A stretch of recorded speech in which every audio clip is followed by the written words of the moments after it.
नमस्कार, आप देख रहे हैं next nine news. Next nine news में आपका स्वागत है। बता दें कि एनडीए की राष्ट्रपति पद की उम्मीदवार द्रौपदी मुर्मू और अन्य के खिलाफ मंगलवार को कर्नाटक कांग्रेस ने चुनाव आयोग के समक्ष 18 जुलाई को हुए राष्ट्रपति चुनाव में कानूनों के प्रावधानों के उल्लंघन की शिकायत दर्ज कराई थी।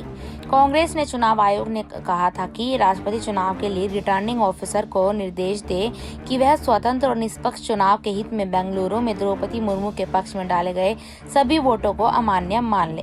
कांग्रेस ने आरोप लगाया कि द्रौपदी मुर्मू के कहने पर कर्नाटक के मुख्यमंत्री बसवराज बोम्मई, बीजेपी के प्रदेश अध्यक्ष नलिनी कुमार कैथल, बीजेपी के वरिष्ठ नेता बीएस येदियुरप्पा, बीजेपी के मुख्य सचेतक सतीश रेड्डी और भाजपा के मंत्री और अन्य वरिष्ठ नेताओं ने एक साथ मिलकर भाजपा के सभी विधायकों को 17 जुलाई को बेंगलुरु के एक 5 स्टार होटल में बुलाया।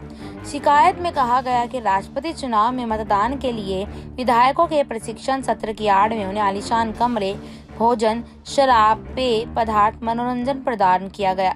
18 जुलाई की सुबह लगभग सभी मंत्री, विधायक और अन्य भाजपा नेता बीएमटीसी की वातानुकूलित यानी कि एसी बसों में होटल से विधान सौध में वोट डालने आए। यह सब प्रिंट और इलेक्ट्रॉनिक मीडिया दोनों में बताया गया है। कांग्रेस ने कहा कि भाजपा नेताओं की ये सभी हरकतें मुर्मू के इशारे पर विधायकों को रिश्वत देने और मतदाताओं पर अनुचित प्रभाव डालने के अलावा और कुछ नहीं है। शिकायत में कहा गया कि इन कृत्यों से भाजपा नेतृत्व ने विधायकों के चुनावी अधिकारों के स्वतंत्र प्रयोग में हस्तक्षेप किया है और होटल में विधान सौध तक जाने के लिए बस और अन्य वाहन उपलब्ध कराए हैं। कांग्रेस ने यह भी कहा था कि होटल के बिल का भुगतान मुख्यमंत्री भाजपा नेतृत्व की तौर से किया गया, जो राष्ट्रपति और उपराष्ट्रपति चुनाव अधिनियम 1992 के तहत धारा 181A के प्रावधानों के साथ पठित भारतीय दंड संहिता की धारा 171B, 171C, 171E और 171F के प्रावधानों का स्पष्ट उल्लंघन है।